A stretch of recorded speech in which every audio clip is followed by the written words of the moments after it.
그 사마리아 여인은 만나게 되었습니다. 예수님께서 이처럼 유대인, 이방인, 소외된 자, 가난한 자, 부자인 자 할 것 없이 영원한 생수가 되셨습니다. 되어 주시기 원하십니다. 요한복음 3장 16절 다 아시죠? 하나님이 세상을 이처럼 사랑하사 독생자를 주셨으니 이는 저를 믿는 자마다 멸망치 않고 영생을 얻게 하려 하심이니라. 예수 그리스도께서는 여기에 예배드리고 있는 우리뿐만이 아니라 우리 세상에 있는 모든 자들을 위해 이 땅 가운데 오셨습니다. 우리 모두는 예수님께 깊게 뿌리 박아야 합니다. 우리 모두는 삶의 주인이 되신 예수 그리스도를 모시고 살아야지 우리의 삶의 주인이 되어, 내가 주인이 되어 살아가서는 절대 안 됩니다. 그래야지만 우리가 깊게 뿌리 박힐 때에 우리 주님께만 양분을 공급받고 생명을 공급받고 우리의 참 포도나무 대신 예수님께로부터만 우리의 갈급함이 채워집니다. 아멘. 여러분, 올해 우리는 얼마나 하나님을 갈급하셨습니까? 예수님께서 이 땅에 오신 목적은 가난한 자에게 복음을 전하려고 라고 분명히 써 있습니다. 우리는 얼마나 심령이 가난한 자들, 육적으로 병들고 지치고 힘들고 마음이 연약한 이들에게 예수님의 복음을 선포하셨습니까? 우리의 참된 구원자이신 그분을 얼마나 전하셨습니까? 이 대강절 우리의 기다림은 올해는 예수님 오실까? 안 오실까? 운 좋으면 오시나? 하는 그런 기다림이 아닙니다. 벌써 십자가에서 다 이루어 놓으신 그 승리를 언약으로 붙잡고 기다리는 기다림입니다. 아멘. 예전에 어떤 목사님께서 설교하신 중에 하신 말씀이 생각납니다. 목사님께서 이 신중현의 미인이라는 곡을 얘기하셨는데요, 다 아실지 모르겠지만 그 가사에 이렇게 나와 있습니다. 한 번 보고 두 번 보고 자꾸만 보고 싶네 라는 곡이 있습니다. 이렇게 주님을 보고 또 보고 자꾸 보고 싶은 마음이 되길 소망합니다. 아멘. 이 대강절 주님을 갈급한 심령으로 사모하는 마음으로 우리 주님 보고 또 보고 기다리시기를 주님의 이름으로 축원합니다. 두 번째로 우리 예수님께서는 18절에 포로된 자에게 자유를 주시려고 오셨습니다. 여기에서 포로된 자는 누구일까요? 포로된 자란 오직 예수님만이 아버지께로 갈 수 있는 참된 길이시고 생명이시고 진리이신 것을 모르는 자들, 즉 죄 가운데 허우적거리고 사탄에게 붙잡힌 바 되는 자들을 가리킵니다. 우리가 다 같이 한 목소리로 그 다음을 한번 읽어보도록 하겠습니다. 저희가 스크린을 보면서 요한복음 8장 44절 같이 읽겠습니다. 너희는 너희 아비 마귀에게서 났으니 너희 아비의 욕심대로 너희가 행하고자 하느니라. 그는 처음부터 살인한 자요 진리가 그 속에 없으므로 진리에 서지 못하고 거짓을 말할 때마다 제 것으로 말하나니 이는 거짓말장이요 거짓의 아비가 되었음이라. 내가 진리를 말하므로 너희가 나를 믿지 아니하는도다. 아멘. 하나님께서, 예수님께서 진리이신 그 말씀이 아무리 선포돼도 그 마음이 굳어져서 듣지를 못하는 현실을 우리가 바라볼 수 있습니다. 다시 말해서 사탄 마귀는 언제나 우리를 파멸의 길로 이끕니다. 즉 주님을 구세주로 믿지 못하게 합니다. 하지만 우리 주님은 그곳 가운데 길을 내십니다. 아멘. 물이 없는 사막에 강물을 내시고 이스라엘 백성들을 출애굽하게 하셔서 홍해에서 바다를 가르십니다. 아멘. 그 예수님께서 말씀하셨습니다. 진리를 알지니 진리가 너희를 자유케 하리라. 아멘. 예수님께서는 진리이십니다. 요한복음 14장 6절에는 말씀하고 있습니다. 예수께서 이르시되 내가 곧 길이요 진리요 생명이니 나로 말미암지 않고는 아버지께로 올 자가 없느니라. 아멘. 다시 말해서 포로된 자들이란 예수 그리스도께서 오직 길이시고 참된 생명을 모르는 사탄의 포로, 고통받는 자들에게, 죄에 허우적거리는 모든 이들에게, 세상에 포로된 모든 자들, 희망과 소망이 없는 자들에게 오직 참된 길과 진리를 허락하시고 자유를 주시기 위해서 이 땅 가운데 오셨습니다. 예수를 그리스도로 믿지 않는 자들을 부러워하지 마십시오. 아무리 그들이 부자이고 아무리 높은 직위와 학문과 사람들이 보기에 너무나도 훌륭받고 칭송받다 할지라도 예수님을 믿지 아니하면 그 끝은 사망, 멸망입니다. 로마서 6장 23절은 말씀하고 있습니다. 죄의 삭은 사망이요 하나님의 은사는, 하나님의 선물은 그리스도 예수 안에 있는 영생이니라. 아멘. 하나님이 하나님됨을 믿지 않는 것이 가장 큰 죄라고 오늘 성경은 말씀하고 있습니다. 그 결과로 사망이라고 성경은 얘기합니다. 하지만 하나님을 믿는 자들에게는 영원한 생명이 기다리고 있습니다. 아멘. 우리 모두는 이 말씀이 2000년 전에 끝난 말씀이 아니라 지금도 포로된 자들에게 진리가 선포될 때에 주님께서 자유케 하심을 믿으십니까? 예수님이 승천하신 후에 보혜사 성령님을 우리 가운데 보내주셨습니다. 그리고 주님은 지상 대명령을 우리 가운데 허락해 주셨습니다. 우리는 얼마나 올 한 해 주님을 알지 못하고 믿지 않는 자들에게 주님의 말씀으로, 십자가의 능력으로 자유케 함을 전하셨습니까? 우리만 자유함을, 영생을 얻는 것이 아니라 지금도 신음하고 포로되어 있는 그 자들을 위해 주님을 알지 못하고 나만의 감옥에 갇혀서 사는 그들에게 진리, 즉 예수 그리스도를 선포해야 함이 마땅합니다. 반드시 주님께서 그리스도의 예수의 보혈의 능력으로 자유케 하실 것이고, 그리하여 이 기쁨을 가지고 함께 주님의 탄생을 기다림으로 기다릴 것입니다. 아멘. 제가 한국에 있을 때에 성결대학교라는 대학교가 안양에 있습니다. 거기에 전도 폭발팀에 들어가게 되었습니다. 지금도 제가 카카오톡 방에 이렇게 그룹 채팅방에 소속되어서 있는데 어떻게 전도하는지 제가 볼 수 있습니다. 이 친구들은 예수님 믿는 친구, 예수님 믿는 친구들이 나이가 20대에서 30대까지 다양합니다. 매주 이들은 목요일 날 학교에 모여서 저녁 예배를 드린 후에 2시간 동안 둘둘 지어서 노방 전도를 나갑니다. 그 뒤에 목요일 저녁부터 금요일 새벽 6시까지 밤새 철야 예배를 합니다. 만난 영혼들을 위해서, 대한민국을 위해서, 죽어가는 영혼들을 위해서 이번에는 이 친구들이 노방으로 나갔습니다. 이 친구들 노방으로 나가 이태원에 나갔어요. 이태원에 나갔는데 거기에서 예수님이 선포했다는 것을 동영상과 이렇게 사진으로 볼 수 있었습니다. 저 정말 개인적으로 정말 도전 많이 받았습니다. 요즘은 이 친구들이 아가페 만찬이라고 해서 지금까지 전도하였던 모든 분들을 초청해 놓고 금식 기도하고 그들의 구원을 놓고 기도하고 있습니다. 이들 가운데는 신학생들만 있을 뿐만 아니라 일반 학과 학생들도 있습니다. 그리스도인이라면 다 모여 있습니다. 어떤 학과이든 나이가 많던 적던 주님 앞에서는 우리 모두 다 하나님의 자녀입니다. 그렇다면 하나님의 자녀로서 해야 하는 일이 무엇일까요? 포로된 자를 자유케 하는 일입니다. 아멘. 이들이 왜 전하는 것일까요? 많은 사람들은 왜 저런 방법으로, 왜 노방전도로 전도해? 예수천당 불신지요 이라고 하시는 분들이 많이들 있습니다. 하나님께서는 고린도전서 1장 21절에 선포하고 있으십니다. 전도에 미련한 것으로 믿는 자들을 구원하시기를 기뻐하셨도다. 아멘. 노방전도, 관계전도, 미디어전도 그게 중요한 게 아니에요. 방법보다는 내가 지금 나의 상황과 환경에서 하나님의 참된 그리스도의 참된 복음이 선포되고 있냐 아니냐가 중요한 것입니다. 전도 방법을 한 가지만 고집하는 것이 아닙니다. 노방전도 나름대로 분명 하나님께서 맺어주신 열매가 있고 보았습니다. 관계전도도 마찬가지예요.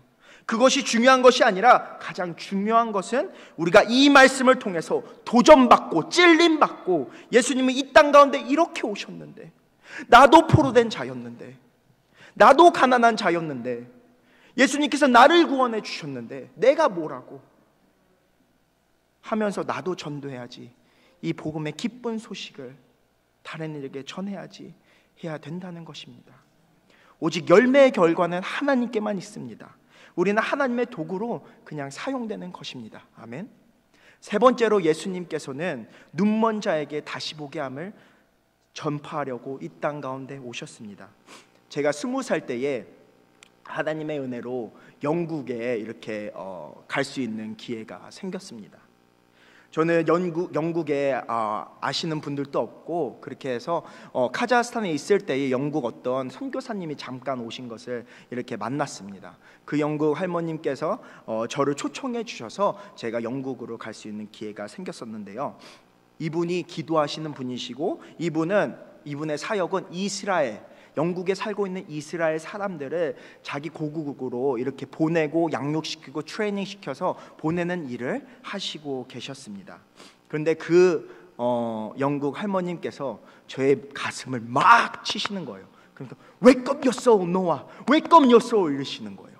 그래서 저는 이해하지 못해. 왜 무슨 Wake up my soul이야 이러시면서 이해를 하지 못했어요, 그때는.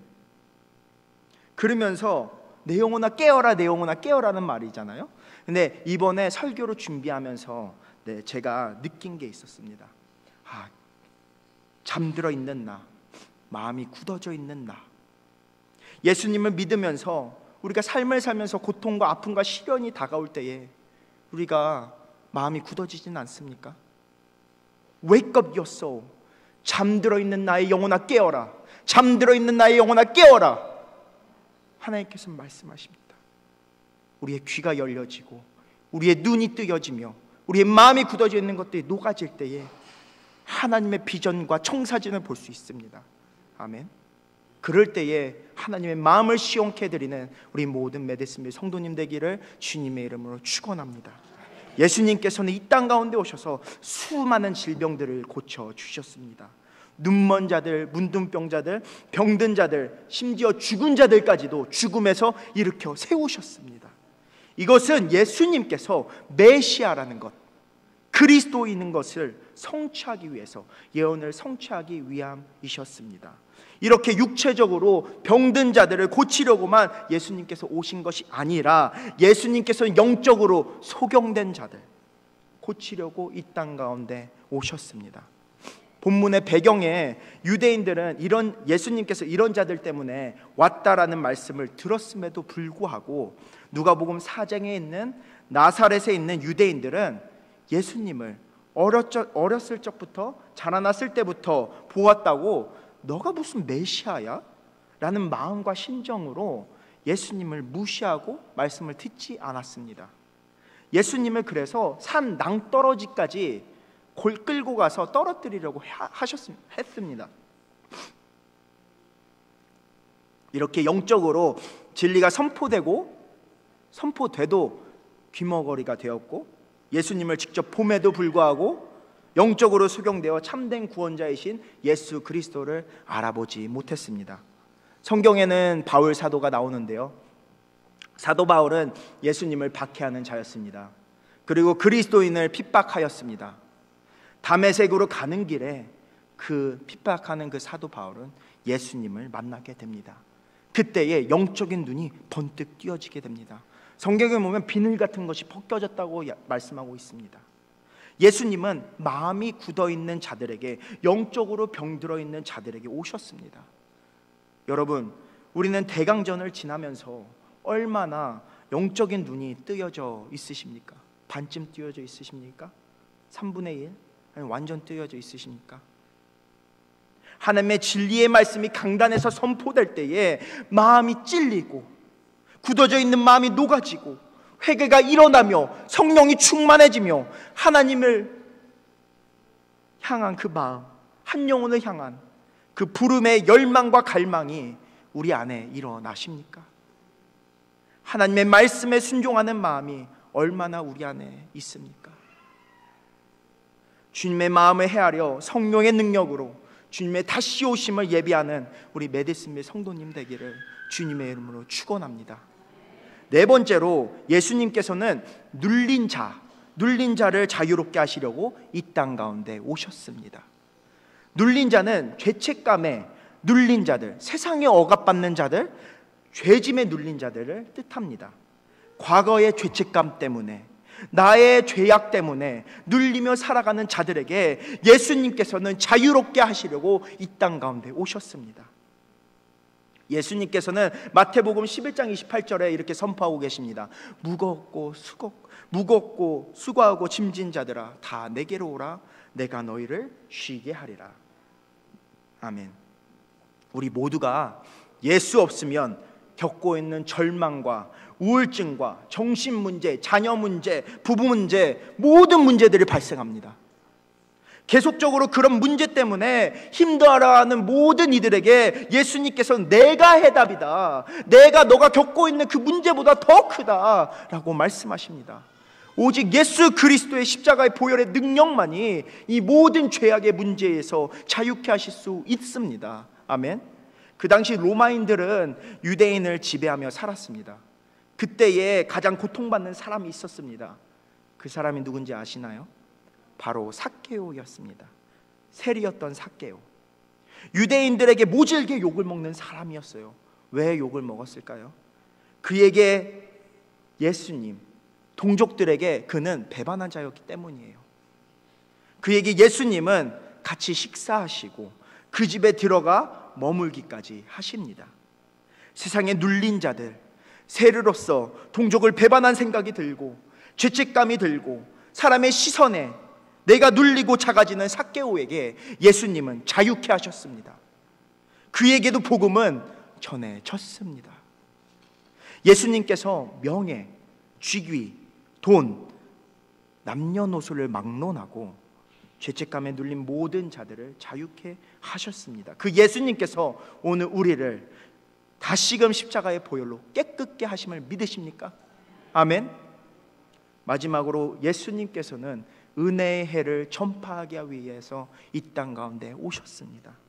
은혜의 해란 레위기 25장 8절부터 55절에 나와 있는 말씀인데요, 희년이라고 얘기합니다. 희년이란 여호와께서 매 50년마다 빚진 자들의 빚이 탕감되고 노예들이 해방되고 땅의 경작을 쉬게 하고 모든 백성들이 자신들의 고향으로 돌아가도록 정해진 해방의 해를 뜻합니다. 다시 말해서 예수 그리스도의 주권적인 은혜로 죄와 죄의 결과에서 모두를 해방시키신 것입니다. 이 말씀을 예수님께서 인용하셨다는 것은요, 예수님께서는 예수님의 사명을 분명히 인식하고 계셨다는 것입니다. 예수가 그리스도 되심을, 예수가 왕 되시고 제사장 되시고 선지자 되심을 예수 그리스도께서는 분명히 인지하고 인식하고 계셨다는 것입니다. 여러분, 우리는 그리스도의 자녀로서 우리의 사명을 분명히 인식하고 인지하고 계십니까? 말씀을 마치겠습니다. 예수님께서는 그리스도로 이 땅 가운데 오셨습니다. 모든 이들을 위해서 복음을 전하시려고, 구원하시려고, 우리의 모든 죄를 사하시고 모든 사탄의 일을 멸하시려고 오셨고, 십자가상에서 사탄의 머리를 박살내시고 아버지께로 갈 수 있는 완전한 참된 길이 되셨습니다. 우리가 다 같이 스크린을 보면서 마지막으로 읽도록 하겠습니다. 마태복음 1장 21절과 23절의 말씀인데요, 다 같이 스크린을 보면서 읽도록 하겠습니다. 아들을 낳으리니 이름을 예수라 하라. 이는 그가 자기 백성을 그들의 죄에서 구원할 자심이라. 보라, 처녀가 잉태하여 아들을 낳을 것이요 그의 이름을 임마누엘이라 하리라 하셨으니 이를 번역한즉 하나님이 우리와 함께 계시라 함이라. 아멘. 임마누엘 되신 우리 아버지 하나님, 이곳 가운데 동일하게 임하십니다. 아멘. 이 대강절, 주님의 오심을 기다리는 이 대강절에 먼저 그의 나라와 그 의를 구하라. 그리하면 이 모든 것을 너에게 더 하시리라 하신 그 말씀을 언약으로 꼭 붙잡고 우리 그리스도인들만 그 주님을 기다리는 것이 아니라 예수를 모르고 믿지 않는 이들에게 예수님의 복음의 진리를 선포하며 자유케 하며 그 복음을 함께 주님 안에서 누리고 대강절을 맞이하는 모든 성도님들 되시기를 주님의 이름으로 축원합니다. 성령님께서 임마누엘로 계속적으로 함께 하실 것입니다. 아멘. 그러면 저희가 다 같이 일어나셔서